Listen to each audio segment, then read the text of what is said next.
Nós estamos apresentando o episódio 3, Espiritualismo e Materialismo, do módulo 1, a visão do ser humano na história, do nosso curso, a visão integral do ser humano. É preciso reafirmar que esse curso ele é um curso introdutório. O que nós pretendemos é de que as pessoas possam ser estimuladas a estudar o tema, um tema que interessa a muita gente. Então, a importância da gente poder caracterizar isso apenas como uma introdução. Então, ele traz pequenos elementos do tema que a gente está se propondo. Nós vamos aqui fazer o seguinte aspecto. O primeiro, os vários significados do espiritual, da espiritualidade e do espiritualismo. Depois nós vamos falar um pouquinho do materialismo, a origem e a importância no processo evolutivo do ser humano. E por fim nós vamos falar desse confronto, né, que houve e terminar com a conciliação, uma possível conciliação entre essa dimensão espiritual e essa dimensão material na própria história. Nós podemos dizer que nós temos três visões para compreender essa questão do espiritualismo e materialismo. Uma delas, a primeira, né, que não é nem predominante, é que não há, é que as pessoas acreditam que não há nenhuma realidade espiritual e a existência não tem qualquer sentido que não seja criado pelo próprio ser humano, a sua imaginação e a sua vontade. Hoje estima-se que da população de 8 bilhões de pessoas no mundo, 1 bilhão se consideram como ateus. Uma segunda perspectiva é o ser humano é considerado como um ser espiritual, também envolto por um complexo mundo espiritual que interage na própria existência da humanidade e do próprio universo. E o sentido da existência está na realidade divina. E uma terceira visão que existe também, minoritária, mas que existe, geralmente com alguns intelectuais, é a posição agnóstica, né? Que não afirma e nem nega a existência de Deus e essa realidade do mundo espiritual. O que tem prevalecido na humanidade particularmente no Ocidente, é essa visão dualista entre o material e o espiritual, que ela pode ser configurada a partir do mundo grego, da filosofia, né? E mesmo para os espiritualistas, há uma divisão fundamental entre duas posições que foram sendo construídas na história. Para muitos, o mundo espiritual existe, mas não pode ser conhecido na limitação do ser humano. E deve ser uma questão apenas de fé, uma relação não cognitiva, mas apenas do sentimento e das emoções. E a vida material e a experiência espiritual são dimensões consideradas independentes. E isso é muito característico da visão dual do ser humano, né? E a outra possibilidade é uma dimensão mais, eu diria, mais atual, mais no sentido de confrontar aquilo que me parece hegemônico, né? As pessoas geralmente elas separam essa vida espiritual da vida material, né? Elas conseguem colocar isso em instantes diferentes. Mas há uma possibilidade do ser humano poder conhecer essa dimensão espiritual e esse mundo espiritual, né? Talvez uma ciência espiritual, um conhecimento espiritual capaz de compreender a própria relação do espiritual e do material e que podem ser consideradas como dimensões interligadas, né? Nos parece bastante razoável de que essas dimensões elas são define a outra, né? São modos de perceber uma mesma realidade.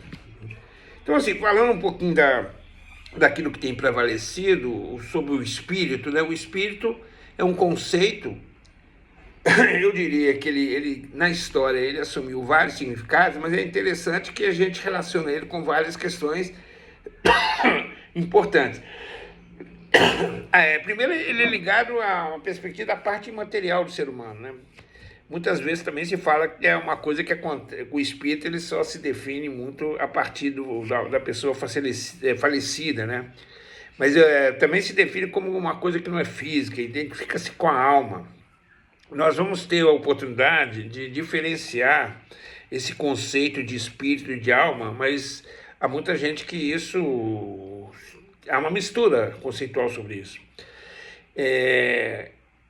também tem gente que vê o espírito como uma questão mais da dimensão mental, né? Tudo aquilo que a inteligência humana é capaz de realizar, né? Porque a gente tem que reconhecer que há algo imaterial no ser humano, seja os seus pensamentos, os seus sentimentos, a própria vontade, né? Então é uma entidade imaterial, o ser desencarnado, às vezes é usado metafisicamente para se referir à própria consciência e à personalidade. Alguns consideram o espírito como uma energia vital que se manifesta no corpo, às vezes como sinônimo da mente, e até como parte divina do humano. A espiritualidade é uma coisa que a gente não deve olhar para a espiritualidade como uma propensão humana a buscar um significado para a vida, né? E refere-se a uma dimensão constitutiva da humana, para além dos seus aspectos físico, material e psicológico, quer dizer, caracterizado pela intimidade do ser humano com algo maior que transcende as realidades físicas e materiais normais da vida. E aqui é preciso dizer que a espiritualidade pode não estar ligada a uma vivência religiosa, mas sempre vai estar associada a essa perspectiva de uma dimensão espiritual do ser humano e do próprio universo, né? Uma visão que compreende um sentido maior para além do próprio ser humano. E o espiritualismo, né? Esse ismo aí, eu acho que é importante, depois a gente falar um pouquinho sobre isso. Essa expressão, espiritualismo, ela sempre vem utilizada em oposição ao materialismo. Claro, uma ligada a uma dimensão do espírito e da matéria. O materialismo é uma visão, um entendimento, né, que postura que a realidade é composta de matéria e energia. E os fenômenos humanos, inclusive a consciência e a morte, são resultados de interações materiais. Todas as religiões e também concepções não religiosas que admitem a existência de seres superiores ao ser humano e da realidade, dimensão espiritual, podem ser chamadas de espiritualistas, como católicos, protestantes, né, os cristãos em geral, né, os espíritas, que muitas vezes não se consideram como uma religião, os umbandistas, o candomblé, judeus, muçulmanos, hindus, budistas e muitos outros, né, que têm essa perspectiva dessa dimensão espiritualista. E pessoas que não têm nenhuma religião, né, que se acreditam em determinados preceitos, né, podem ser considerados como espiritualistas. O espiritualismo, além dessa rica tradição oriental, né, tem como pilares também o legado ocidental, né? Eles remontam lá aos demônios socráticos, né, que eram seres divinos que, como vozes interiores, guiando o ser humano.